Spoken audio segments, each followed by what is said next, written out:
Sejam muito bem-vindas e bem-vindos à primeira temporada do podcast Livro News, um país de livros e leitores. E hoje nós temos o prazer de receber Lisandra Magon, da Libre, Pierre André, da SP Leituras e das Bibliotecas de São Paulo, e Gisele Ferreira, do Flipossos. Muito obrigado pela presença de vocês. E vamos começar o nosso papo com uma pergunta bem simples e fácil. Lá vem. Não é? É fácil fazer eventos literários no Brasil? Quem começa? Se eu tivesse perguntado se é fácil fazer livro, eu ia dizer que sim, mas eventos literários... Eu proponho que seja eu, Fábio. Por você, Pierre.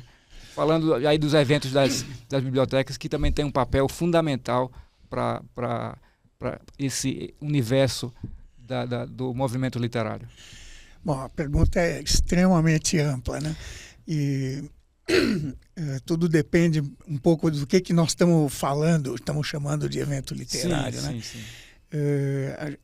Mas eu acredito que fazer eventos, quer dizer, produzir eventos literários no Brasil, a gente já desenvolveu uma série de fórmulas e de maneiras de fazer muito interessantes, e a gente está sempre desenvolvendo. A gente, que eu digo, é o ecossistema todo, né? A questão é fazer com que esses eventos literários sejam atrativos, sejam interessantes para as pessoas e tal, né? E, em segundo lugar, que eles deixem algo enraizado, que eles não tenham só o caráter eventual, né? Mas que eles estejam associados a ações mais estruturantes, né?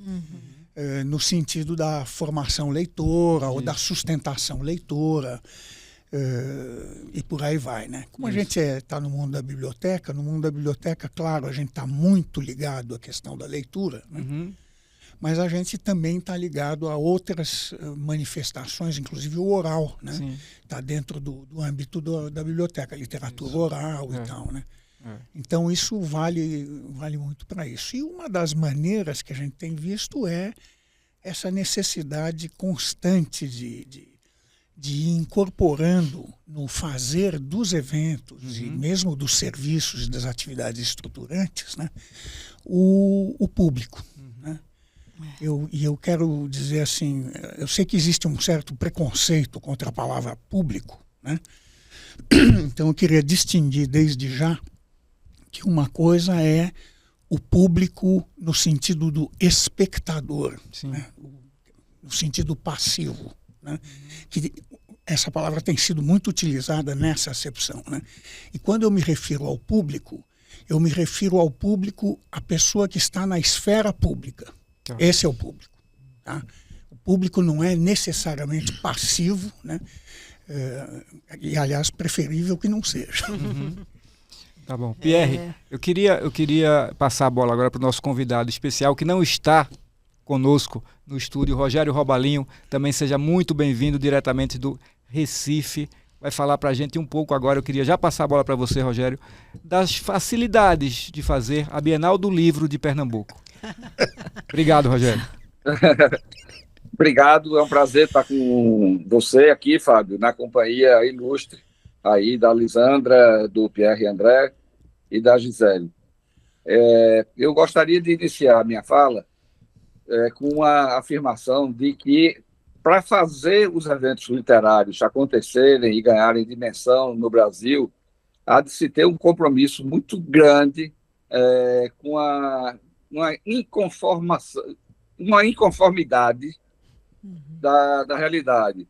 Eu tenho falado em diversos ambientes, e na Flipossos, por exemplo, lá com o Gisele não foi diferente, nem nos eventos do Alexandre Dodge, em Paracatu, no interior de Minas, ou na Bienal do Rio de Janeiro, ou em São Paulo, é que o Brasil é um país muito esquisito, muito mal formado, né, e um tanto recente, além de extremamente extenso.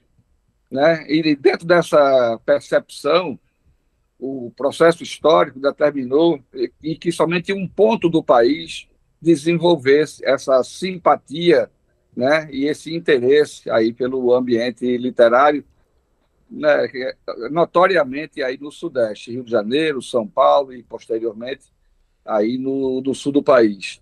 Aqui no Nordeste, essa informação ela traz a visão de que nós nos expressamos muito fortemente ainda através da oralidade e nós buscamos uma sintonia forte aí com a escrita literária, mas isso ainda está em andamento, isso ainda está em processo. E aí, diante dessa inconformidade, tudo está por fazer, né? É necessário, muito necessário, deixar claro aí para os nossos homens e mulheres públicos que ainda há um caminho muito longo aí a ser trilhado e que é através do encantamento próprio do fazer cultural, das pessoas que empreendem em outras linguagens, na música, no audiovisual, na fotografia, mesmo através da culinária. É necessário buscar esse encantamento para atrair as pessoas para o universo da literatura. Enfatizando que, dentro do universo literário, a gente precisa compreender que existem os elos criativo, produtivo e mediador, e todos eles precisam estar contemplados aí dentro dessa cadeia produtiva.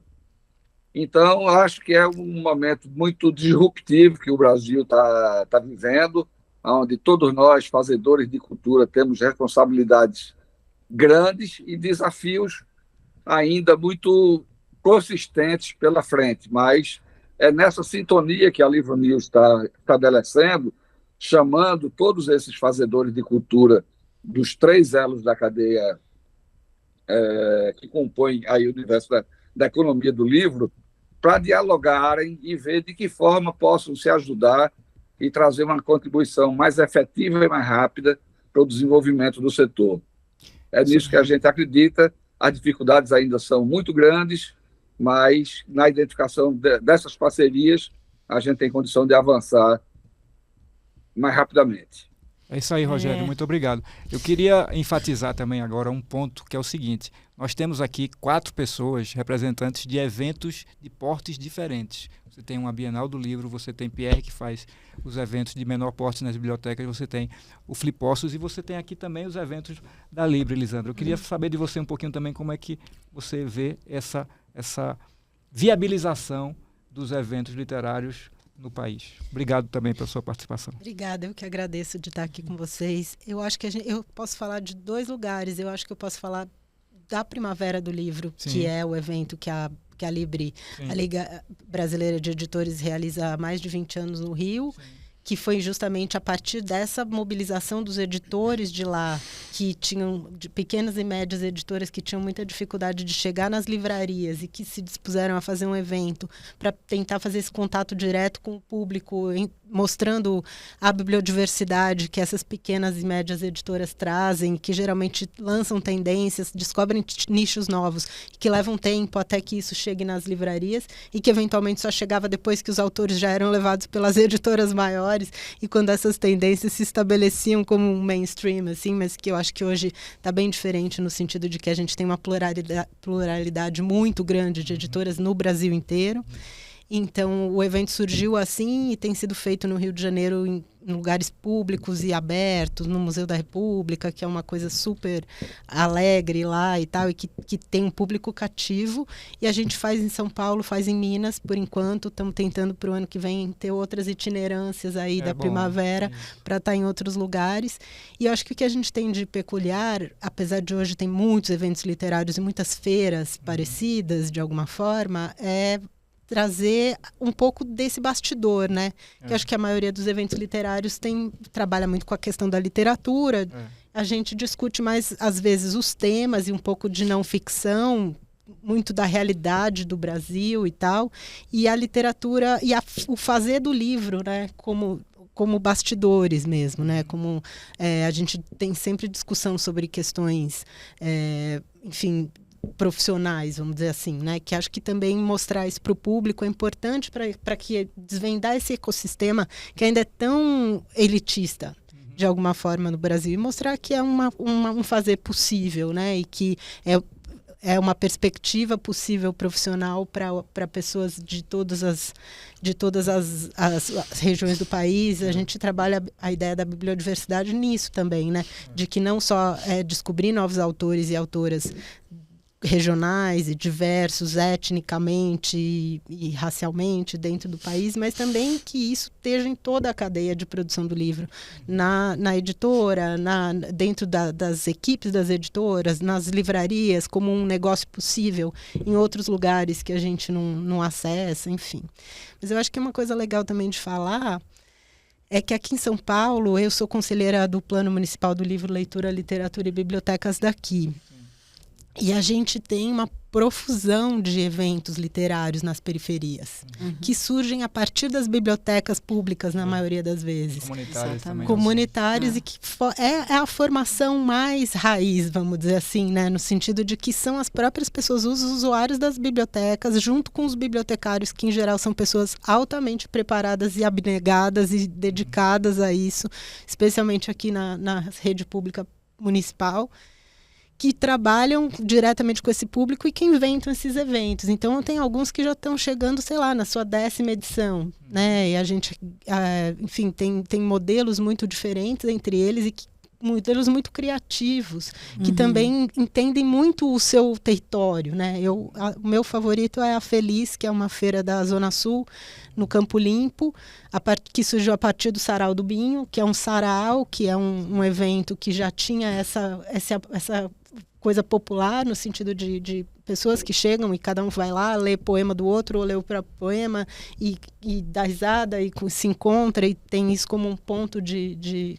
encontro, e que virou uma feira que tem toda uma conversa com o bairro, né? Toda uma conversa com as escolas do bairro, com as ONGs do bairro, e que tem o evento onde tem venda de livro, por exemplo, onde tem as maiores falas e tudo, é um dia só, numa praça também ao ar livre, no Campo Limpo, onde todas as professoras, para mim é a favorita, porque eu gosto, que eu vou lá e eu converso direto com as professoras da rede pública e que receberam os livros que a prefeitura comprou, enfim, são modelos que são muito pensados para a lógica, para aquilo daquele lugar, né? Eu acho que esses eventos são incríveis, porque conseguem daí sim criar toda essa raiz no território e tal, incrível. E formar e tudo. Então, aqui a gente está nesse momento, inclusive, de conseguir uma viabilização oficial mais fácil da própria prefeitura, a partir do plano, que está fazendo 10 anos aqui em São Paulo também, para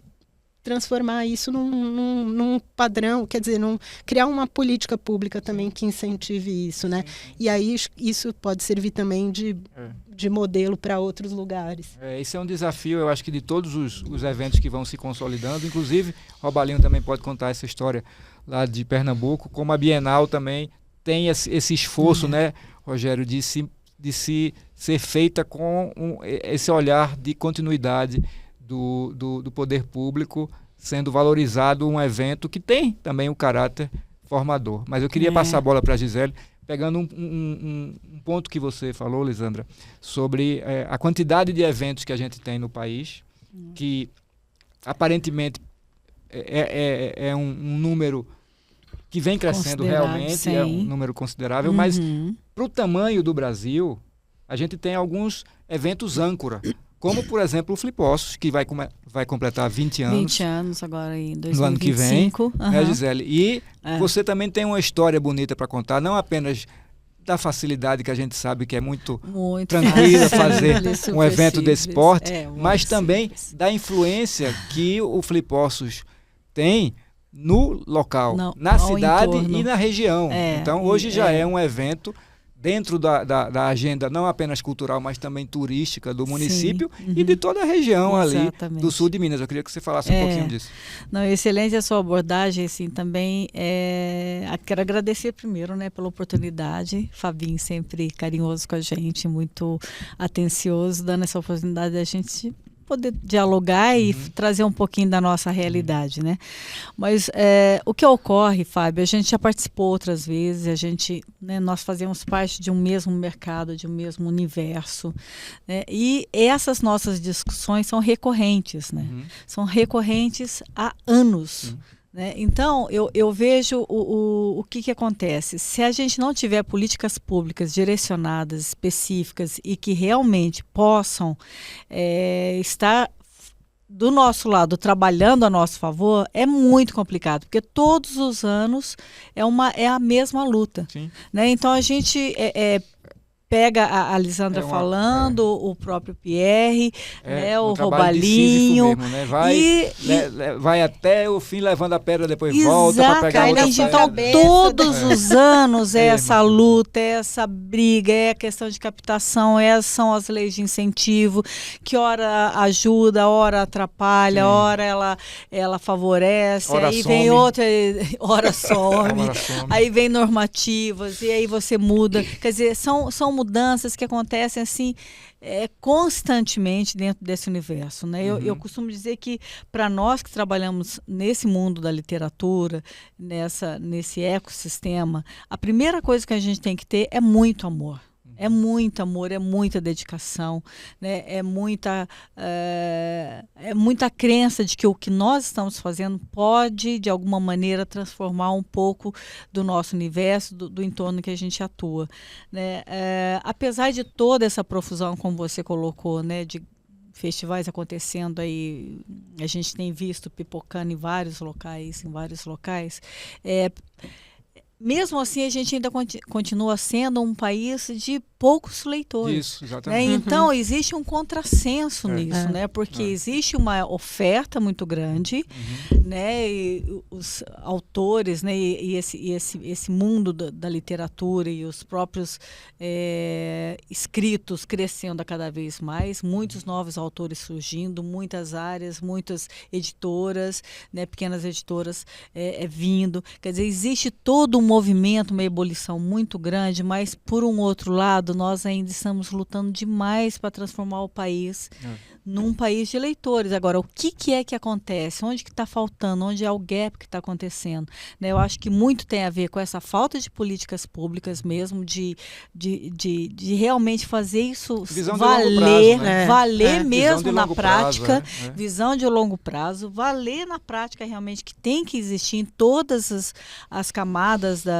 e todas as esferas políticas, seja municipal, estadual, federal, que seja obrigatórias essas políticas públicas para que a gente consiga, porque é uma luta. É uma luta constante. Tem ano que você tem Vale Livre, tem ano que você não tem.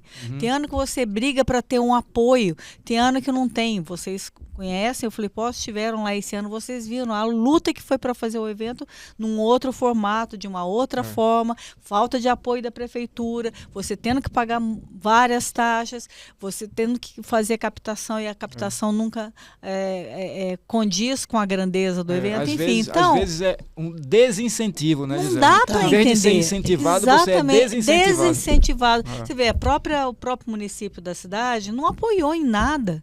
Agora, como que isso pode acontecer? Isso tinha que ser obrigação. Né? Eu acho que é nesse caso que eu acho que a grande falha acontece num nível nacional, que é a falta de conscientização de políticas públicas que dê a facilidade da continuidade, da sustentabilidade para os eventos, para esse trabalho árduo que todos nós fazemos, na tentativa de formar leitores, que é algo absolutamente assim dificílimo nesse país. Agora, realmente tem esse lado bonito que eu acho, né, Robalinho? Daqui a pouco você vai colocar também, que você conhece bem essa realidade. Disso, Mas o que acontece? Eu acho que o exemplo nosso, como você bem colocou, que tem um lado bonito da coisa, o lado lúdico, vamos dizer assim, o lado romântico, que é a possibilidade da gente servir de exemplos, de bons exemplos, né, para outras regiões, para outras cidades, né? Poços é uma cidade polo e ao entorno de Poços nós temos mais de 100 pequenas cidades que não tem sequer biblioteca pública, né? Nem livraria. Então, muito menos livraria. Poços mesmo só tem 2 livrarias. Então, o que ocorre? a gente acaba servindo de exemplo, acaba servindo de referência, né, de espelho para esses pequenos municípios que fazem. Hoje, por exemplo, eu sei de 3 cidades no sul de Minas que se espelham no Flipos para desenvolver os seus pequenos festivais. Estão lá batalhando, estão lutando com as mesmas dificuldades que a gente tem fazendo o evento há 20 anos. Né? Então, a gente fazendo o evento já, eu coloco a minha experiência no caso, 20 anos fazendo o mesmo evento e crescendo e melhorando, né? E atuante, né? E ajudando todo o mercado editorial, mercado livreiro, mercado, né, dos autores, divulgação dos autores, né? Colocação de novos autores, que é algo que a gente faz. Mesmo assim, a gente ainda sofre para fazer. Então, assim, onde que está a questão, sabe? Porque eu acho que essas discussões são recorrentes, mas existe um gap, existe algum lugar que não está dando certo, que não está funcionando. Talvez a gente precise, né, cada vez mais também agregar a essas conversas representantes do poder público, com certeza, que tem decisão, que tem recurso para colocar por isso agora um pouco hora, a né? pressão. Exatamente. Pelo menos nos sentidos municipais, né? A gente tem feito lá, no nosso caso, impostos, a gente tem feito reuniões recorrentes agora, quase que toda semana, com os políticos, com os candidatos a vereadores, os candidatos a prefeito, e colocando a pauta para eles. Entregam um documento na mão deles, olha, esse aqui para você colocar no seu plano de governo, para ver se alguma coisa acontece. A gente também. Mas isso a gente faz há tanto tempo. A gente fez uma carta aberta também aos candidatos, chamando para colocar o livro no centro da política pública, da cultura. Né? Porque o livro é a base de todo esse desenvolvimento. Né? As outras artes saem a partir, muitas vezes, do livro. É a mãe de todas as artes. E às vezes eles têm dificuldade, os gestores, de perceber a ligação absolutamente intrínseca do livro com a educação. Apesar da gente, às vezes, estar muito atrelado a isso, né? Mas eu acho que a gente pode falar dessa parte de educação depois. Eu queria ainda aproveitar, Rogério, um pouquinho. O Pierre quer comentar alguma passagem? Não, eu queria fazer um comentário, que é o seguinte, o que, quer dizer, a lacuna, a gente sabe onde está. Ela está numa falta de estruturação, realmente, de políticas públicas para a leitura. Sim. E isso envolve a leitura na educação, mas envolve a leitura como ferramenta da saúde, envolve a leitura como ferramenta do conhecimento, do entretenimento e né, e principalmente da formação, eu diria que da própria formação mental das crianças, né? Então a gente sabe, quer dizer, sistemas bem estruturados de políticas públicas começam na saúde, né? Começam no pré-natal, né? Depois passam pelo puerpério, passam pela pediatria. Primeira infância. Como questão, exatamente, a primeira infância é fundamental. O trabalho com a primeira infância é fundamental. E na primeira infância não se trata de simplesmente fetichizar o livro, né? Mas a gente, quando está falando de primeira infância e leitura e oralidade e tudo mais, nós estamos falando de legado cultural. Nós estamos falando de como as gerações legam seus conhecimentos para frente, né? E com esta visão, né, você constrói uma política pública duradoura, que vai pegar, não vai se resumir, porque não adianta pensar uma política pública que começa aos 7 anos de idade, onde na formação plástica do cérebro já foi, o cara já está... sei lá, já tem hábitos que... É nesse sentido, viu, Pierre, e concordando integralmente contigo, que quando nós imaginamos desenvolver uma ação aqui como a Bienal Internacional do Livro de Pernambuco, dentro desse percebimento, e estabelecemos que sempre a Bienal aqui em Pernambuco, uma terra tão distante de outras fronteiras, né? A gente não tem fronteiras internacionais aqui, a gente tem o Atlântico de um lado, né, e um tanto da mesma cultura aqui na linha com os outros estados, Paraíba, Ceará, Alagoas, né, um pouco de Bahia, é tudo um tanto mais do mesmo. Mas nós estabelecemos esse compromisso para um leitor do futuro. A Bienal de Pernambuco, ela sempre acontece aqui, tendo a Semana da Criança dentro, né, e criamos um ambiente chamado Bienalzinha, onde ali a gente tem uma programação intensa e de muita qualidade, voltada para esse público jovem Sem dúvida. E informação. E aí a gente chama as escolas públicas e privadas para que elas sejam protagonistas nessa programação e se sintam parte integrante. E buscamos também, naturalmente, daí uma sintonia com todo o universo da pedagogia, uma vez que o Dia do Professor também fica dentro da nossa programação. Exatamente. E essa é uma classe aviltada aqui na formação do país, não é? Eu diria que o que você está colocando é extremamente importante, né? E precisa haver realmente essa combinação dos eventos, né, com o que eu estou chamando de estruturas, de atividades estruturantes, né? Porque o evento ele tem essa enorme importância de chamar a atenção, de catalisar, né? De catalisar e de fazer uma grande festa realmente em torno de tudo que envolve a leitura em todos os seus grande celebração. Universos. Exatamente. É uma luta, né? Tem que fazer Agora, o que sempre nos falta é, o evento foi, né? E quem tem que sustentar? O que está acontecendo na educação? O que está acontecendo nas bibliotecas públicas? O que está acontecendo na saúde? Estimulação precoce. Exatamente. Quer dizer, e aí é que a gente sente falta. Quer dizer, o evento, de um jeito ou de outro, com todas as dificuldades que a gente tem, discutir no âmbito político sobre um evento é sempre muito mais... embora seja muito complicado, mas é mais fácil de ser entendido, né, do que você falar de uma atividade estruturante. É um pouco aquela ideia do ninguém gosta de investir em esgoto. Né? Então, e aí que a gente sente falta. Nós estamos com, por exemplo, no campo específico da biblioteca pública, nós estamos com falta de uma política nacional para bibliotecas públicas. E essa questão que você está falando dessas idades iniciais era uma coisa que a gente não via muito e que hoje tem toda uma pesquisa em cima de livro para bebê e tal, porque existe uma comprovação internacional, tem um prêmio Nobel de Economia que foi ganho em função de estudar o que acontece com a criança até os 3 anos e como a brincadeira, nesse caso, e a estimulação precoce com a mãe e tudo mais dentro de casa, cria países mais desenvolvidos. Claro, quer dizer, foi feita uma pesquisa em que isso desdobra no desenvolvimento do país em relação ao mundo, né? E aí, se você pensar que o nosso o que a gente trabalha, o livro, é um objeto, né, que está totalmente integrado com isso, você trabalhar essa questão da leitura não para alfabetização, né? Porque tem uma coisa muito diferente. A leitura, o trabalho com o livro nessa fase tem muito a ver com a questão das imagens, tem outro tipo da coordenação motora, enfim, são vários tipos de estímulos, né?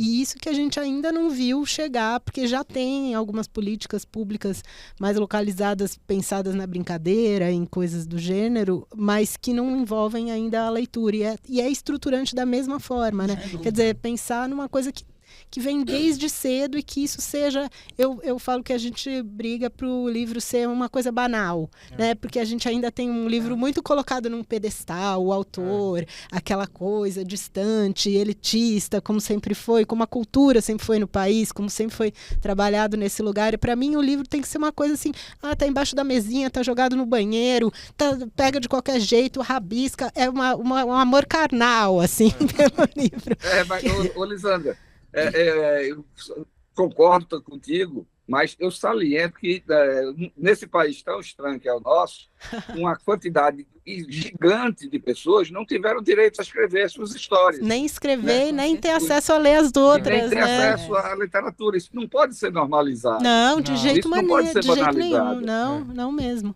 Né? Isso porque a gente ainda não chegou no ponto da discussão da grande concorrência que a gente tem com a internet, né? Sim, exatamente. Esse é um outro ponto que eu acho que é mais difícil ainda da gente avaliar. Mas eu acho que a gente está chegando aqui a pelo menos algumas premissas interessantes, que, por exemplo, a necessidade de estruturação institucional e de recursos, enfim, de coisas que façam com que isso comece a andar de forma sustentável. É importante não só a gente pensar de uma política nacional para de cima para baixo, de cima para baixo, né? Mas a gente pensar em como é que a gente consegue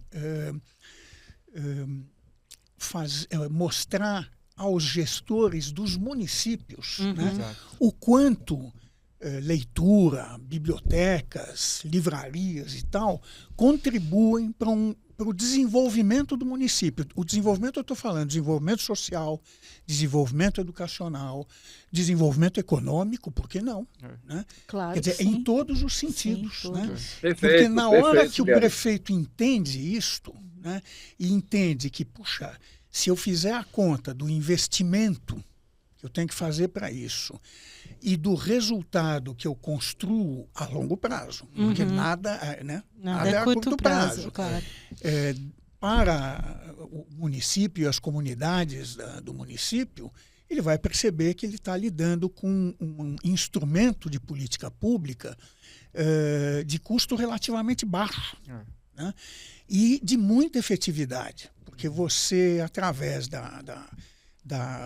do trabalho com a leitura, é isso, você está falando de saúde, você está falando de emprego, você está falando de criação, você está falando de inovação, você está falando de um monte de questões que são importantes para as pessoas, porque fazem parte da vida delas e ajudam, são questões que ajudam a se leitura desenvolver. E que tudo isso acontece. Exatamente, E a leitura é um móvel. é engraçado porque na maioria das políticas públicas ultraliberais que a gente em geral tem, especialmente em relação à educação, todas as discussões que tem tido mais recentemente, é tudo muito assim, que é resultados muito rápidos e muito práticos para formar mão de obra que no fundo é altamente desqualificada, né? Quer dizer, e também totalmente um contrassenso, porque essa formação básica a partir da leitura e dessa educação que a gente defende, né? Todo mundo aqui nesse sentido de formação e não só de informação e não só de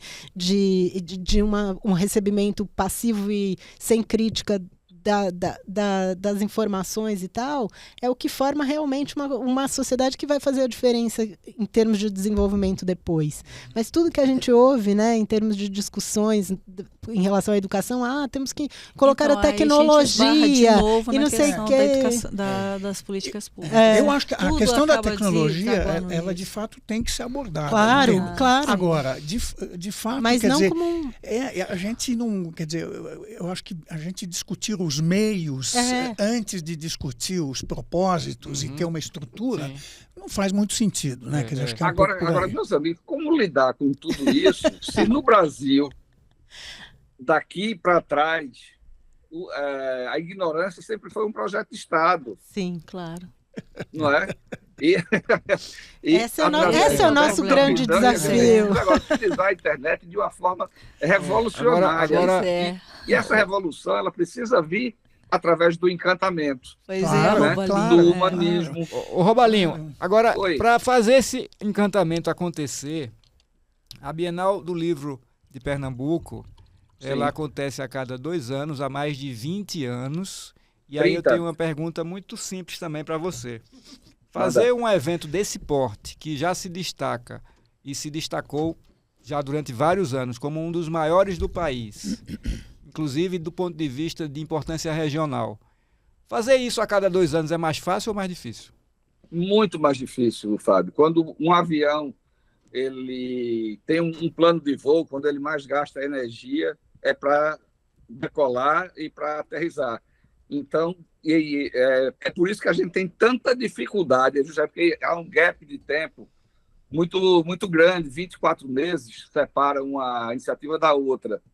E a internet, eu acho que ela tem uma responsabilidade muito grande aí nesse sentido da gente criar uma série de ações, de programas, de articulações nossas, né, desses eventos todos que compõem esse nosso Brasilzão, para fazer com que esse processo de encantamento ele não seja uma coisa tão distante de um empreendimento, de uma iniciativa da outra.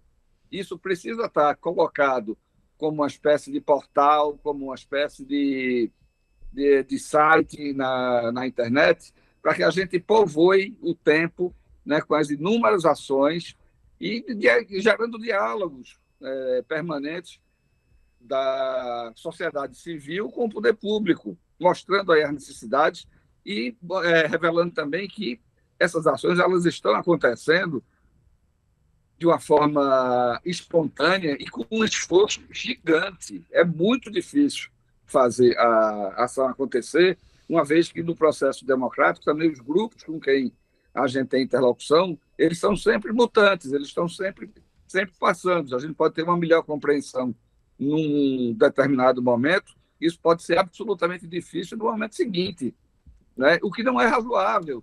Né? E o pior, Robalinho, o pior, fazendo só um adendo a esse seu comentário, o pior é quando o grupo permanece por vários anos contrário à iniciativa, né? Não, aí é enlouquecedor. Aí o grau de dificuldade ele fica em uma coisa verdadeiramente insana, como se isso aqui fosse uma bandeira partidária, uma bandeira de um grupo político, quando na verdade não é. Né? A gente precisa estar identificado como fazedores de cultura, né? Essa é a nossa bandeira, esse é o nosso partido, e a gente está junto para fazermos aí a diferença, juntando, né, a força de São Paulo, a força de Pernambuco, do Rio de Janeiro, de Minas Gerais, de todos esses agentes, para juntos a gente mostrar que é possível. E os grupos políticos, percebendo esse nosso esforço, eles se juntem, estejam juntos e não antagônicos aí a essa movimentação. Isso. Agora, do outro lado também, eu acho que é bom a gente também tentar ver como é que a gente consegue estruturar isso sem depender tanto do poder público. Então, queria também a análise de vocês para como é que a iniciativa privada ela se posiciona nisso. E também, Rogério, além da iniciativa privada como apoio, como patrocínio, como viabilização dos eventos de uma maneira mais consistente, as editoras, por exemplo, né, Lisandra? Como é que elas têm participado desses eventos? Como é que elas contribuem para que isso aconteça? Porque também é um outro esforço, tanto quanto você ir atrás do setor público para viabilizar os eventos, você também precisa ter as editoras junto. Eu queria ouvir um pouco de vocês também, como é que é esse relacionamento. Bom, no nosso caso, a gente depende 100% delas, sim, né? Porque o evento é basicamente na das primavera, editoras. o evento é basicamente das Isso, editoras e é muito, e assim, justamente porque, apesar de no Rio a gente ainda conseguir mobilizar muita gente e lotar o Museu da República e ter todo esse público de lá que participa, em BH também sempre é muito bom. Aqui em São Paulo a gente está redesenhando esse evento porque a gente já teve chance de fazer em lugares um pouco mais que teve mais público, depois em outros menos, então a gente ainda não estabeleceu ainda uma cara muito, até porque aqui também tem muito evento acontecendo tudo ao mesmo tempo, então a gente tem mais dificuldade de criar essa cara, mas a gente trabalha diretamente com as associadas que compram seu espaço para expor seus livros e tal, e tem anos que é basicamente o que a gente tem, assim, porque a gente tem muita dificuldade de conseguir apoios de prefeitura, estado, qualquer coisa assim, por conta da gente ser de alguma forma representantes de um nicho de mercado, vamos dizer, né, que é uma palavra assustadora em vários sentidos. Apesar da gente fazer o produto, a gente tem às vezes ainda uma resistência nesse sentido, porque a gente é os mercadores do livro e como também são sempre editoras de pequeno e médio porte, nem sempre os próprios players do mercado mais que já apostam em bienais e tudo se abrem para patrocinar o evento menor, né? Porque a gente assim já tentou mobilizar produtores de papel. Aí, não sei, a gente não tem tanta noção do quanto a gente representa. Eu tenho certeza que a gente representa uma das maiores forças criativas da literatura brasileira hoje. Não tenho a menor dúvida disso em relação aos mais de 200 associados que a gente tem e outros nesse setor que não necessariamente são associados a gente, mas que de alguma forma conversam com a gente nessa ideia de editora independente. Mas isso ainda não tem um valor no sentido de apoio financeiro, nem por parte do governo e nem por parte das próprias empresas do mercado, né? O caso da Libre é bem específico mesmo por conta já da origem dos eventos. Né? Exatamente. Agora, tem uma política pública que é fundamental, que é importantíssima, que são as políticas das leis de incentivo. Sim. As leis de incentivo, elas são as que estão do nosso lado. Muito embora seja uma das situações mais cruéis é a parte de captar através das leis de incentivo. Sim. Então, isso já denota totalmente a falta de apoio que a própria iniciativa privada poderia dar a esse setor.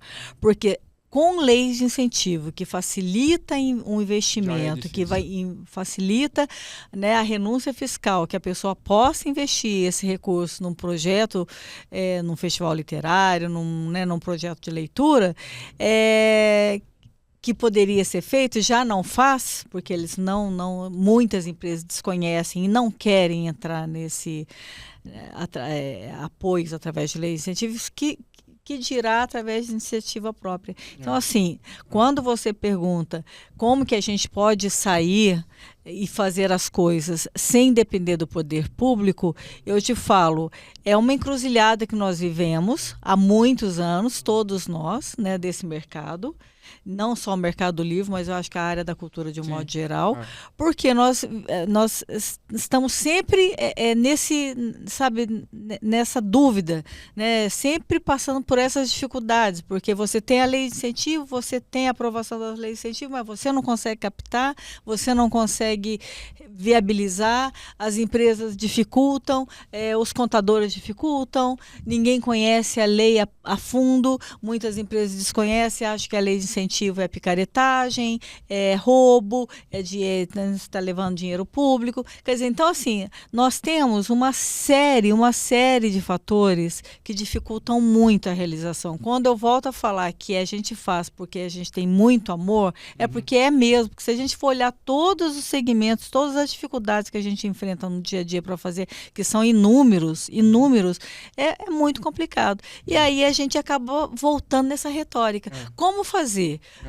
E o poder público? E aí o poder público não tem iniciativa. Aí o poder público não apoia. E aí, quando tem o apoio através da lei de incentivo, que é uma política pública, o órgão, a empresa privada não apoia. E se não tiver a lei de incentivo, a empresa privada não apoia, menos ainda.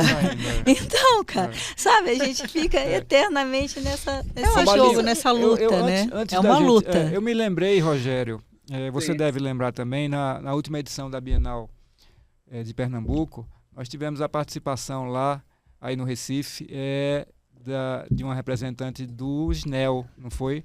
Do Rio de Janeiro, e que ela veio com uma ideia muito interessante, mas que isso não andou. Eu queria saber de você se você tem alguma notícia sobre isso, de fazer uma espécie de comitiva dos eventos para ir a Brasília e justamente falar articuladamente para que esse calendário de eventos ele fosse apoiado de uma maneira única. Ou seja, vamos ter 20 eventos no país dentro desse calendário que vão ter algum tipo de sustentabilidade. A Petrobras já teve isso com o cinema, né? Pois o cinema tem um fórum de festivais, inclusive. Isso que você está colocando é uma necessidade. A gente, juntos a gente tem essa dimensão. Isoladamente, claro, né, ficamos mais fracos, mas a gente precisa gerar essa aglutinação aí e fazer aí essa interlocução com o poder público. Estamos agora diante de um momento de reconstrução da cultura do país, onde o livro foi uma bandeira de campanha, né? E como sociedade civil, a gente precisa iniciar essa movimentação o quanto antes. Eu concordo totalmente com você e estou disponível para a gente agendar uma conversa dessa. Não sei se isso nem seria a nível da ministra da Cultura ou do próprio presidente da República, que já revelou que tem sensibilidade para essa causa.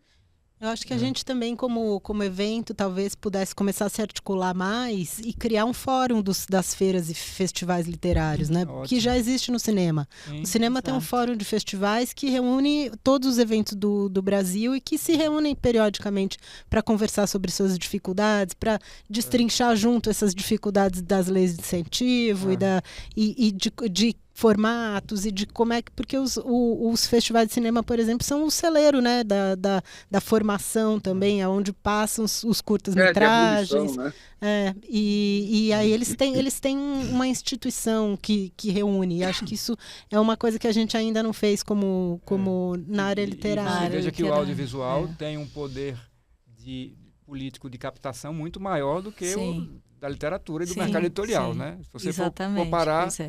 chega a ser até acho que um pouco devido à massificação do mercado, a escala, né, que eles conseguem atingir, né? Agora se eu puder puxar um pouco a sardinha para o meu lado, claro. Mas eu acho que toda discussão que é levada para uma esfera política, ainda mais para a esfera nacional, né, se a gente estiver falando da construção de um mercado leitor, mas também de um país leitor, né, de uma cidadania leitora, a gente precisa, evidentemente, levar a pauta dos eventos, né? Mas a gente não pode levar a pauta dos eventos, estou puxando a sardinha para o meu lado, isolada. Isso. Ela tem que estar associada a uma política estruturante. Até porque se for isolada, a gente não vai conseguir. Exatamente, porque aí a gente vai... eu conheço um monte de festivais que acontecem por aí e a cidade continua sem livraria, continua sem biblioteca, continua sem leitor. Né? Então, tem que ter uma estrutura realmente que seja capaz de assegurar esse trabalho junto com o evento, ou seja, de usar o evento como realmente a grande festa, o momento em que a gente traz isso para um público mais amplo e tal, mas de assegurar depois o serviço e o evento, uma vez que o serviço e os desdobramentos, uma vez que o evento... Então, qualquer pauta que seja levada... Qualquer pauta que seja levada, eu acho que tem que levar no bojo essa questão também. Né? Eu estava até conversando com a Lisandra aqui, quer dizer, nós estávamos falando da relação bibliotecas-editores, né? E existe uma questão dada, né? Toda vez que a gente conversa com editores, que é uma questão importante, tem que ser abordada, que normalmente as bibliotecas enxergam no editor a fonte de uma doação, né? A fonte de entendem que essa que é a colaboração. E eu diria que se a gente está falando de um ecossistema de leitura, no sentido da cidadania e da formatação de algo sustentável, nós precisamos de um mercado sadio. Sim, e num mercado sadio, exatamente, bibliotecas públicas têm que adquirir livros. Claro. Né? E o poder público tem que ajudar as bibliotecas públicas a adquirirem livros, uma vez que elas são bibliotecas públicas. Olha, a gente está chegando... bibliotecas escolares. E a gente chega, que nem existem em muitos casos, né? A gente está chegando a gente tem discutido muito, e na Libre agora a gente tem acompanhado muito as licitações, inclusive de compras, e acho que isso é uma questão urgente para a gente discutir. Eu tenho essa atuação política também, além dos eventos, que é a gente entender a lógica dessa compra pública em relação ao livro e tentar mostrar que a gente não está vendendo sabonete líquido. A gente entra nas escolas e nas compras das prefeituras com a mesma legislação e com a mesma lógica de o preço mais barato possível, que é a mesma do giz, da carteira escolar e do sabonete que vai no banheiro. E aí você muda completamente a lógica. Quer dizer, daí a gente discute muito, com as editoras pequenas especialmente, a materialidade do livro. Porque se você está comprando um livro para a biblioteca pública, ou para a escola, ou para o PNLD, o que seja, por que a criança que vai receber esse livro tem que receber um exemplar com a capa mole grampeado, se o livro foi feito originalmente simplesmente em capa dura, lindo, maravilhoso, e aí em outro momento outras crianças vão receber isso de outra maneira. Porque quando a gente pensa no livro, a gente pensa nessa materialidade, não é à toa. A gente, né, tem coisas e coisas, tem coisas que são para ser mais simples, tem outras que não. Hoje em dia a gente trabalha com livro sanfona, com livros com aberturas diferentes, com outras possibilidades com 3D, gráficas, né, 3D. E aí, por que daí, então, o livro que é comprado tem que ser o preço mais barato possível? E aí você nem escreve num programa desse, porque se comprarem esse meu livro, eu não vou conseguir nem produzir com eu o acho dinheiro. que é desconhecimento mesmo, né, do próprio poder público de entender o que é uma coisa e o que é outra coisa. O livro como objeto cultural, né? Exatamente. Eu acho que isso é uma questão. A outra questão, aí indo para o outro polo de novo,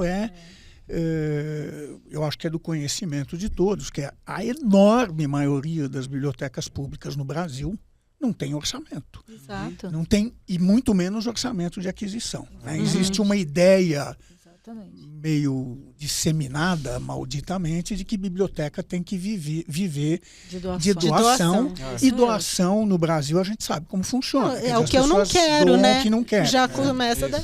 Então por que eu vou partir do princípio de que eu vou formar? Eu dou a ênfase aqui para a questão da elaboração dos planos municipais de livro, leitura, literatura e bibliotecas, dos planos estaduais e do plano nacional, né, onde esse nosso amigo Castilho, que aí em São Paulo, é uma pessoa que tem uma visão muito limpa, nós estamos trabalhando muito límpida de tudo isso, e que foi muito importante na elaboração da Lei Nacional de Livro e Leitura, não é isso? Nós estamos nesse momento de transição, justamente de fazer um novo plano decenal.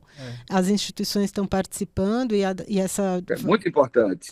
Para que a gente tenha essa diretriz como política pública, né? Mas você veja bem, até Gisele também já comentou sobre isso, o plano ele é decenal. Ele completou 10 anos. Sim. Foi o que ele conquistou. Que é que mudou? Não, mas é que tá, mas mudou o quanto mudou e o quanto poderia ter mudado mais e quanto cumpriu as metas. Sim. Poderia, mas a gente teve aí um hiato. Sim, verdade. Entre civilização e barbárie. Né? Quando esse governo novo começou... do atoleiro que a gente estava. E esse plano nacional, ele ainda carece de regulamentação. Sim.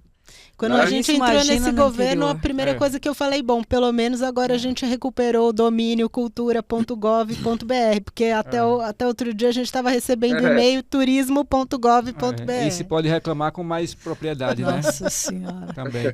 mas o plano municipal, por exemplo, do livro leitor, os planos estaduais, municipais também não funcionam. Lá no estado de Minas, o plano... estadual do livro, leitura, literatura e bibliotecas está... Infelizmente também tem um outro dado aí, que é o seguinte: os planos em geral, não somente do livro e leitura, mas os planos em geral em vários setores no Brasil, eles tendem a ficar no papel e tem com muita dificuldade de serem regulamentados. Mas essa é a grande questão. E isso foi uma das coisas que eu falei com o Castilho em todos os momentos em que eu conversei com ele, porque eu estou dentro, é a segunda gestão que eu estou participando do conselho aqui de São Paulo, que existe um conselho eleito. E para vocês terem ideia, assim, o conselho passado a gente teve, 600 votantes numa cidade de 12 milhões de habitantes. E dessa vez a gente teve 3 mil, que foram 5 vezes a mais, quer dizer, ainda falta muita gente para saber que isso existe, mas a gente está conseguindo minimamente mobilizar e tal, para que as pessoas saibam que existe esse plano, que agora também está vencendo aqui, vai ter o plano por mais 10 anos. Mas a questão que eu falei para ele, no novo plano nacional, a gente tem que ter um modelo de governança. A gente tem que ter um modelo e que dizer, quando você criar o plano na sua cidade, você vai ter que ter um fulano lá que vai fazer tal coisa e que você tem uma estrutura que a prefeitura vai ter que dar essa estrutura para o plano acontecer, né? É difícil a gente pensar nos municípios, eu fico pensando a cada 4 anos que tem que ter um novo secretário de educação, de cultura, de todas as coisas num município de 5 mil habitantes, eu imagino a dificuldade. Muda antes de 4 anos. Mas Mas, assim, de qualquer forma, pelo menos aqui em São Paulo, uma das grandes coisas que a gente tem é que o plano tem dinheiro. E, às vezes, a gente não sabe como não consegue executar a verba que está lá, reservada, que o orçamento deixou para apoiar as festas. Também, a existência de um fórum, talvez permita a gente identificar quais são os fundos, né, que irrigam aí esses governos, elencar os programas que estão sendo desenvolvidos, que estão sendo validados, né, que estão em execução. Esse fórum, eu acho que precisa ter essa atribuição. Identificar tudo isso aí para fazer com que haja orçamento na lei orçamentária anual, nas LOAs, na LDO também. E tem uma coisa aí que talvez seja interessante para fazer a ligação, como os eventos, de uma maneira geral, inclusive os eventos nas bibliotecas, os eventos de menor porte mesmo, mas tão importantes quanto os eventos maiores, sim, eles são essenciais para a formação de leitura. Já que a formação de leitura está dentro, inclusive, das políticas públicas, como é que os eventos podem se incorporar a essa política pública de maneira sustentável, de maneira contínua. Orgânica, né, Fábio? Exatamente. Então eu queria ouvir um pouco de vocês também, a visão que vocês têm da formação de leitores a partir dos empreendimentos que vocês trazem. Bom, Não, eu ia dizer... Obrigada. Não, é interessante colocar o seguinte, nós estamos à frente de um festival, como a Lisandra também, mesmo o Robalinho, né? Todos nós, na verdade, fazemos eventos aqui voltados para a literatura. No meu caso, eu vejo que o que a gente realiza ali é de uma importância incrível para um público muito importante, com um público grande de crianças e jovens. Né? Como eu disse, a cidade é uma cidade polo, então a gente acaba abraçando toda a região. E quando acontece o Flipposse e a Feira do Livro lá em Poços de Caldas, a gente tem a grandeza e a honra de ver essa participação supermassiva das crianças, das escolas, de mais de 50 cidades ali da região. Isso é super importante. Agora, o que eu acho que é mais bacana nisso tudo, agora já, né, chegando nesse ano aí, quase 20 anos após o início desse trabalho, o que eu acho que é importante colocar? Primeiro são assim, os depoimentos e aquilo que a gente presencia efetivamente da importância desse processo que a gente está fazendo de formação de leitores. A gente presencia isso na participação das crianças, nos concursos estudantis que a gente faz na cidade, né, a importância que as escolas dão, as crianças dão, e sobretudo saber que hoje Poços de Caldas é a maior cidade com índice de leitores no estado de Minas Gerais. Maravilha. Então, isso aponta realmente que, apesar de todas as dificuldades, de todos os caminhos tortuosos que a gente vem enfrentando e que a gente tem que ter muito amor para superar, a gente fica muito feliz de saber que, apesar de tudo, nós estamos formando os leitores, nós estamos fazendo a nossa parte e a gente está criando uma geração de pessoas que viveram no livro, que estão vivendo nesse universo da literatura, nesse universo mágico. Porque eu sempre acredito que se a gente conseguir fazer dentro de um universo de 1000 pessoas, a gente conseguir uma pessoa, 2 pessoas, 10 pessoas que sejam já transformadas, eu acho que já terá valido o nosso trabalho, já terá valido todo o esforço que a gente tem feito para realmente fazer a transformação nas pessoas. Então é nisso que eu acho que nós acreditamos, né, enquanto fazemos nossos trabalhos, né, de saber que realmente existe, de alguma maneira, de forma difícil, mas a gente sabe que alguém a gente está transformando. Então isso é que é muito importante saber, que a gente realmente está transformando pessoas, né? Eu acho que esse é o grande motivador, assim, é o grande gás que dá para a gente continuar nessa luta, né? Robalinho, a multidão que vai na Bienal do Livro de Pernambuco a cada 2 anos também se beneficia da formação de leitores? Eu não entendi direito a pergunta. Pode repetir, por favor? Sim, a multidão que vai a cada 2 anos para a Bienal do Livro de Pernambuco também se beneficia da formação de leitores?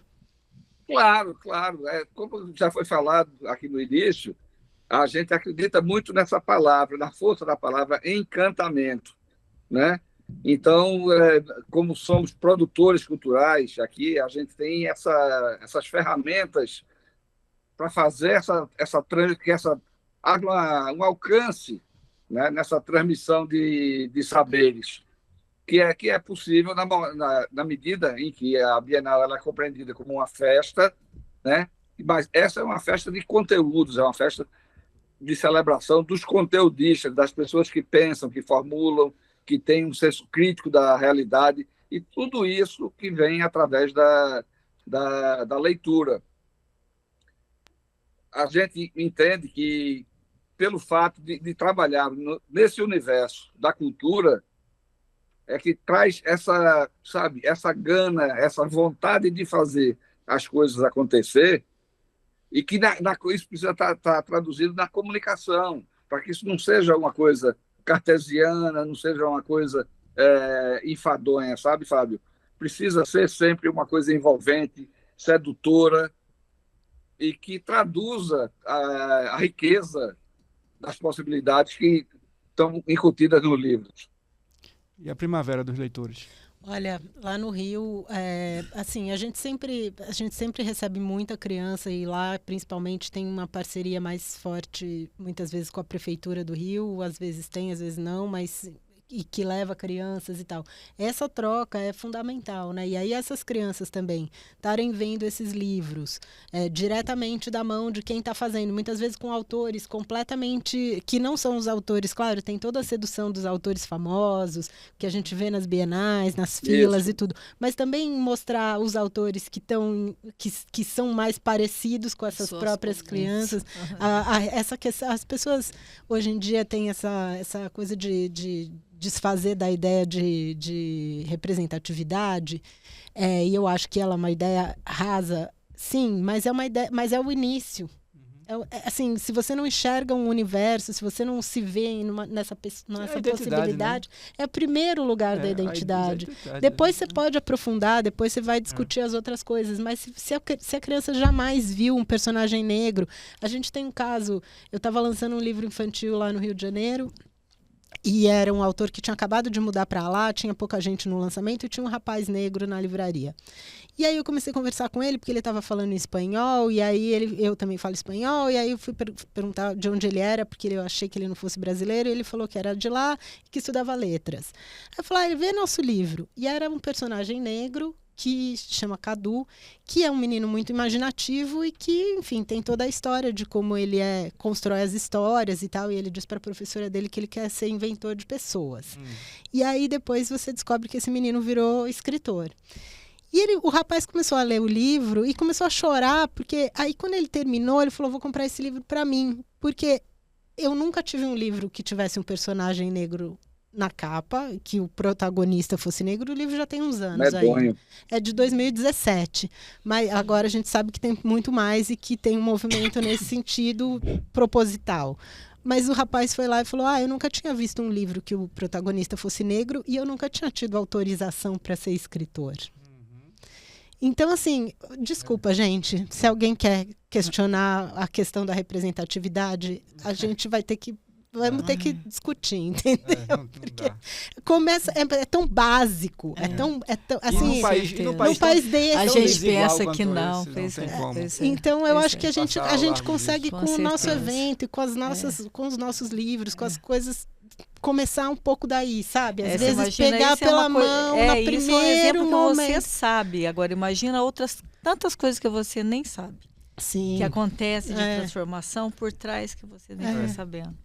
E é muito mágico, realmente. É muito, e acho que esse é um primeiro momento que pode, né, que a gente tem muito mais coisa para discutir. Eu sei que a gente não pode ficar nisso, mas às vezes a gente tem que começar de algum lugar. Claro, exato. Claro, Alessandra, você falou uma coisa tão interessante. Nesse exemplo que você deu, o rapaz falou que ele não teve autorização para... Olha que loucura, olha que triste que é isso, né? Porque... E eu queria enfatizar a importância do aspecto do empreendedorismo nesse país, que eu acho que pelo fato de nós termos sido um povo colonizado durante tanto tempo, eu acho que isso está incutido na cabeça de todos também, de que tudo a gente precisa de uma autorização, precisa de uma liberação. De uma legitimação. Não é? Isso. É necessário ter muito essa determinação, essa vontade de transformar essa realidade, porque a realidade é muito medonha. Mas eu acho que no mundo do livro tem, eu pelo menos pessoalmente, eu estudei jornalismo, e na faculdade onde eu estudei existia um curso de editoração. E a gente sempre teve uma formação, universitária ou não, sempre muito nesse lugar. Eu sou a última que vou defender essa ideia de empreendedorismo nesse lugar ultraliberal de hoje. Assim. Mas assim, a gente era formado para ser funcionário de grandes editoras. Eu estudei no final da década de 80, começo da década de 90. Eu jamais passou pela minha cabeça que eu fosse abrir uma editora. E eu sou uma pessoa de classe média que estudou na USP. Não sou uma pessoa, né?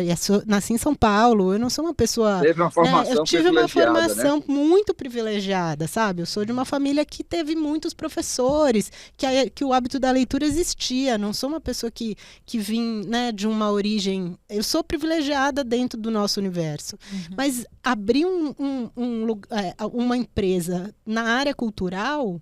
E eu casei ainda com um cara que abriu uma produtora de cinema na época, imagina, era uma coisa de gente louca, por não ser herdeiro, por não ser, né? Porque o livro, principalmente, eu via como muito uma coisa de, as editoras eram todas de grandes herdeiros, né? De pessoas que tinham vindo desde o século XIX fazendo isso, assim. E as possibilidades que estão dentro do livro, elas são muito transgressoras, elas podem ser muito ameaçadoras. E talvez por conta disso mesmo é melhor que ela tenha sido combatida durante tanto tempo. Né? Olha, se a gente não quero saber nisso, muito de ler, não quero saber de empreender.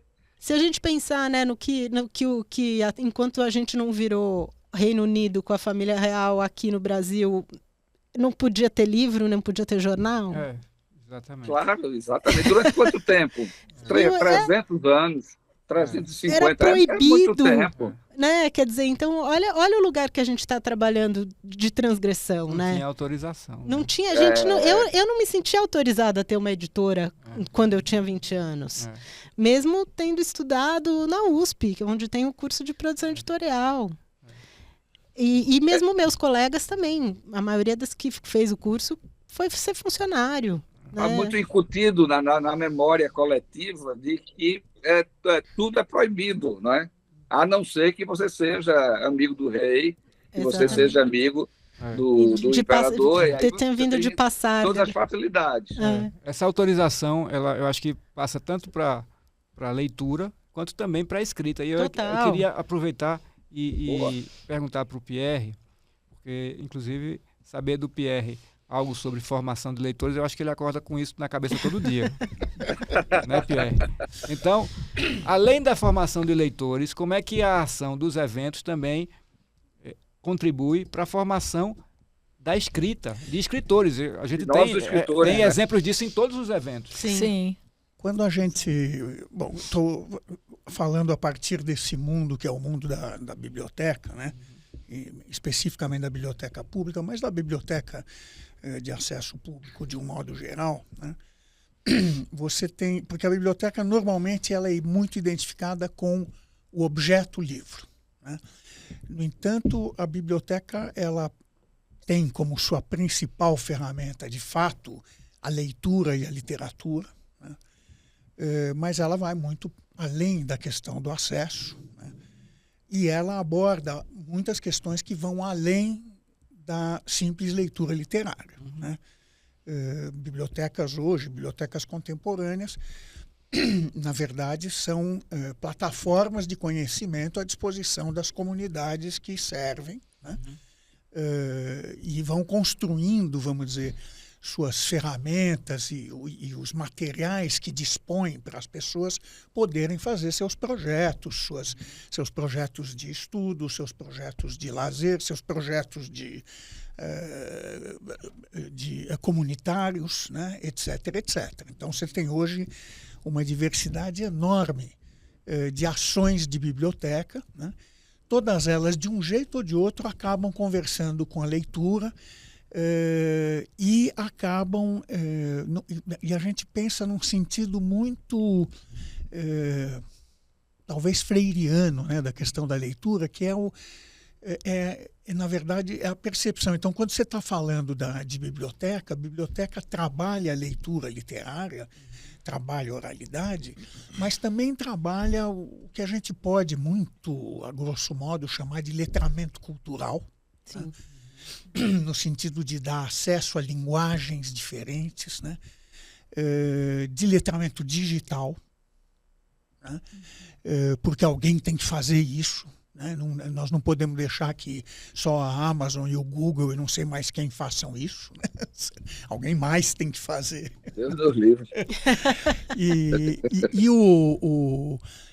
E outros letramentos necessários, tá certo? Então, a biblioteca ela se move dentro disso, tendo como eixo essa questão da leitura.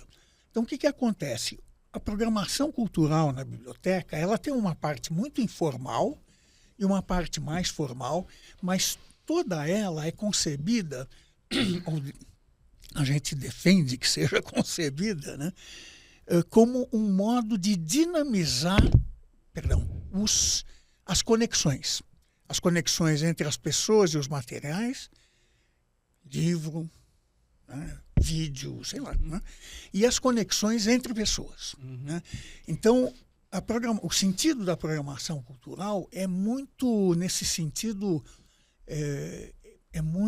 ele é quase que criado no dia a dia com o público da biblioteca. Você tem algo que é um pouco mais estruturado, né, que tem um pouco mais esse sentido do evento que vai trazer contingentes maiores para a biblioteca, tá? E você tem toda essa programação que é feita como sustentação da atividade cultural, leitora, comunitária e tal, da pessoa que participa da vida da biblioteca. Né? Então, e aí a importância disso é fenomenal, porque a gente insiste muito, biblioteca não é uma estante com livros. Uma estante com livro, estante na loja de móveis. Lá você vai encontrar estante. Né? Lá você não encontra biblioteca. A biblioteca é ação. Né? É ação bibliotecária, é ação de dinamização cultural, né? É uma ação mediadora. Né? Então, e para isso você precisa dos eventos. Né? Outra ordem de eventos, aí sim, são os grandes eventos, ou os festivais, as feiras e tal, as bienais, né? E como isso se articula com esses grandes eventos, né? Que tem esse condão de trazer parcelas enormes da sociedade em torno das temáticas que eles estão tratando e tal. Né? Então, como é que a biblioteca se encaixa dentro disso? Né? E essa acho que é a visão que a gente tem a partir da biblioteca. Agora, você imagina uma biblioteca como a Biblioteca de São Paulo, a Biblioteca Vila Lobos, que são bibliotecas estaduais, né? Elas promovem por ano, hoje, algo como 700 a 800 ações de ações culturais, né?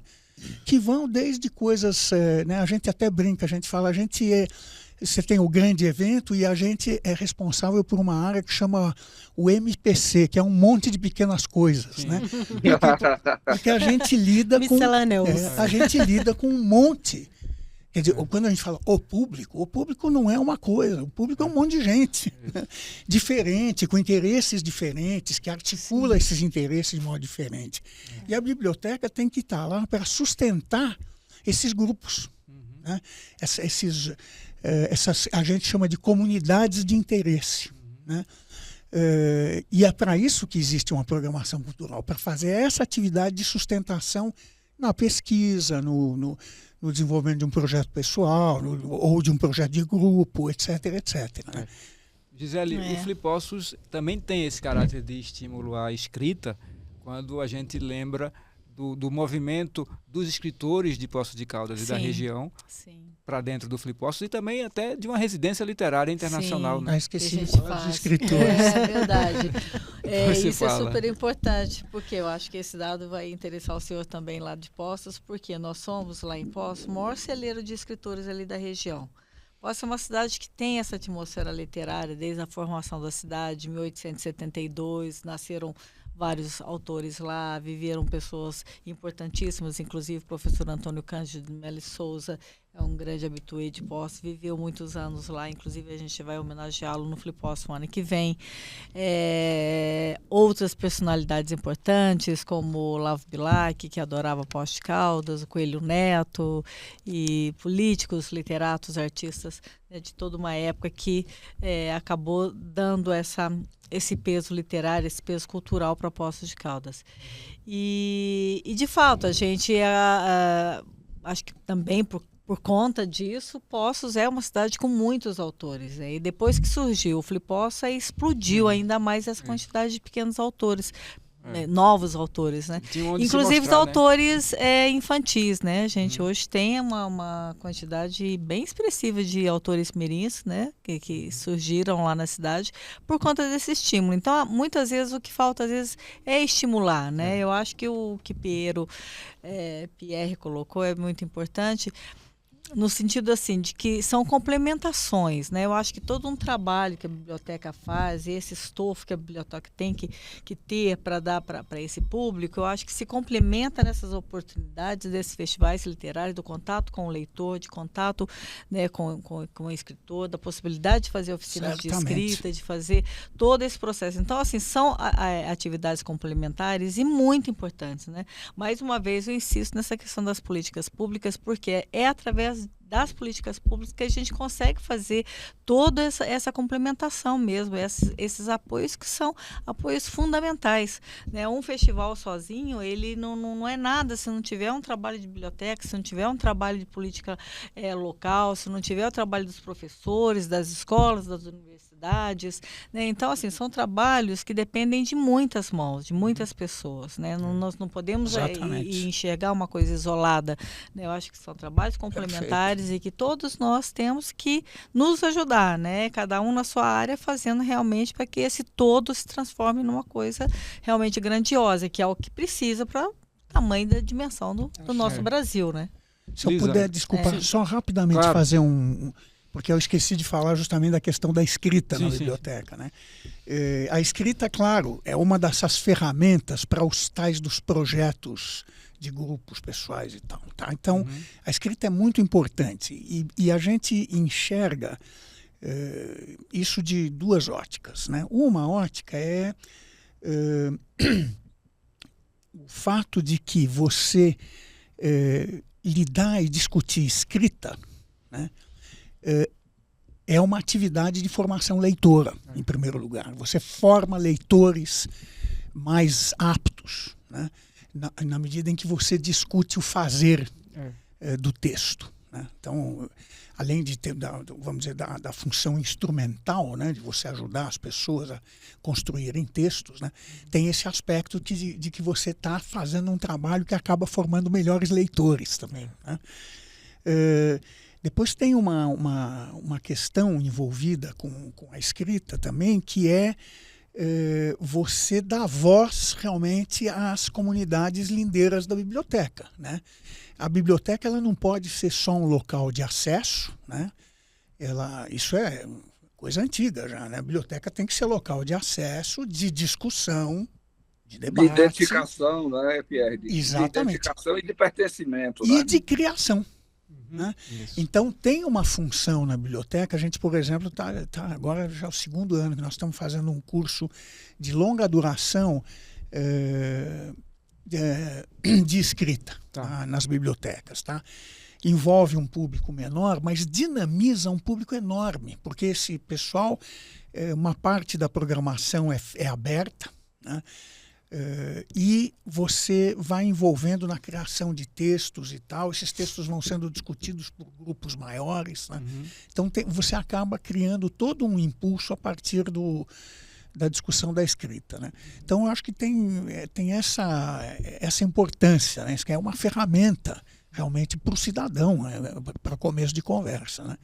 Sem falar em toda a questão do literário propriamente, porque aí tem a interface, vamos dizer, do evento ou da biblioteca com a questão da arte. E aí eu vou me referir ao que o Robalinho falou no começo, né? de que quer dizer, a gente que está envolvido com formas de expressão e tal, né? Não faz sentido você falar em, por exemplo, inovação, né? Se você não tem algum espaço para ruptura. Boa. Exato. Né? Claro. Você fazendo mais do mesmo. A inovação exige atitude desafiadora, exige coisas que são difíceis de lidar às vezes, mas que são importantes. Não existe um mundo de inovação, de criação e tal, sem existir isso. Sem confrontar a realidade. Exatamente. Né? Então, e a escrita é uma ferramenta muito legal para isso. Né? Então, tudo isso faz parte da vida muito mais acessível. Lisandra, como é que você enxerga o evento como esse local também de surgimento da escrita? Eu acho que é esse encontro também, né, do público, é uma coisa meio aspiracional, né, de alguma forma, que também o público está lá encontrando, às vezes, o seu grande ídolo ou outra pessoa igual, né, como eu falei, que, puxa, se você escreve, talvez eu também possa, né. Eu acho que a gente colocar os autores no palco, né, para falar do seu trabalho e trazer pessoas novas e juntar com pessoas que já são mais consagradas, essas trocas são sempre ricas nesse sentido de que, né, quando você está pensando na ideia de público, mas eu acho que também tem atividades que às vezes são propostas e que podem ajudar nesse lugar, né? É sempre esse mundo de encontros, né, que o evento proporciona. Então, acho que abre essas possibilidades. Essa questão que a gente estava falando da autorização é louca, né? Porque pode ser uma coisa desse país autoritário que a gente tem, desse país com as classes tão demarcadas, quase castas assim que a gente tem, né? Mas é uma questão também da desigualdade no sentido de você não ter horizonte, né? Você não pode querer ser uma coisa que você não sabe que existe, né? Então, eu acho que isso muda essa união, esses encontros mesmo provocam outras possibilidades, dão uns curtos-circuitos aí que são fundamentais. Sim. Robalinho, como é que você vê também a Bienal como celeiro de autores e escritoras? Eu vejo a Bienal ainda como esse ambiente de convergência dessas nossas almas rebeldes e inconformadas, né? Fico muito triste hoje quando a gente vai fazer um trabalho de prospecção, onde está o mercado livreiro e editorial do país, fortemente ainda é o sul-sudeste, né, que a gente estava citando, e a gente escuta de que, não, olha, eu não participo de eventos fora do eixo Rio-São Paulo. Rapaz, isso me dá uma indignação tão grande. Que ódio. Né? E eu entendo a dimensão econômica, né, do livro como um elemento de ativação do processo mercantil, comercial. Né? É claro que a gente entende, mas é necessário muito mudar isso. E eu acho que nesses tempos agora de uso intensivo de internet, a gente precisa estar mais identificado e ativo mais do que nunca para se insurgir contra isso. O Brasil é muito grande, é um país muito vasto, do tamanho de um continente, e a gente quer pertencer a esse universo de livro, leitura, literatura, de transformação, né? E onde o livro ele é o primeiro degrau da cidadania. Eu posso contar deve ser interpretado como um direito humano, uhum. né? Na medida em que ele fortalece nosso senso crítico, nossa capacidade interpretativa da realidade, e é fundamental que a gente se una em outros momentos como esse, que a Livro News está nos proporcionando aqui hoje, para que a gente possa imaginar um calendário, né? E claro que a Bienal do Livro de Pernambuco fará parte disso. A gente está integrado nesse esforço de transformar o nosso país aqui num país de leitores e de escritores. Nesse sentido, também viva a bibliodiversidade, viva as editoras independentes, viva os autores independentes também. Deixa eu contar duas micro-histórias que você vai gostar. Ano passado eu tive no MIC-BR e em Belém. E eu dei mentoria para novas pequeníssimas editoras, assim, projetos editoriais muito começando. E aí tem um dos rapazes que eu conversei, tem uma editora em Tocantins, na verdade ele é de Juazeiro, na Bahia, e publica só autores tocantinenses. Olha e o que cara legal. tá vivendo disso, assim, eu achei incrível e maravilhoso. E uma outra moça que tem um projeto no Jalapão, de meio ambiente, e que tem oficina literária com as crianças do local, e ela estava querendo saber como é que ela fazia para publicar os livros das crianças e tal, e transformar isso inclusive numa fonte de renda para eles, já pensando em direito autoral. Eu falei, olha, a coisa tá se filtrando, assim, a gente tá forma, né? Não podemos desistir. Estamos chegando em outros Exato. lugares, assim, as coisas estão se espalhando pelo Brasil. Gente, a gente está chegando o fim da nossa conversa aqui, nosso encontro. Queria agradecer muito a presença de todos e observar uma coisa. Eu acho que quando a gente coloca o evento em discussão, os eventos literários em discussão, e é importantíssima essa ideia do fórum, justamente por isso, porque através do evento você vai discutir tudo que Todo o mercado. Tudo que tem a ver com a produção e a repercussão desses eventos. Então, isso é muito importante. Obrigado demais pela participação de vocês aqui na primeira temporada do podcast Livro News. Muito obrigado a todos Fábio, e a todas. Muito obrigada. Eu que agradeço a oportunidade Abraço, também. valeu. Fábio, bom Obrigado, revê-los, Rogério. amigos. Obrigada, gente. Obrigado a Obrigada, todos gente. e viva o Livro News, né? Viva! Isso aí. Viva. Valeu. Muito bom. Muito bom. Adorei. Coisa adorei. boa. Gente, Massa. a gente nem vê o Muito tempo gostoso. passar falando. Nem o tempo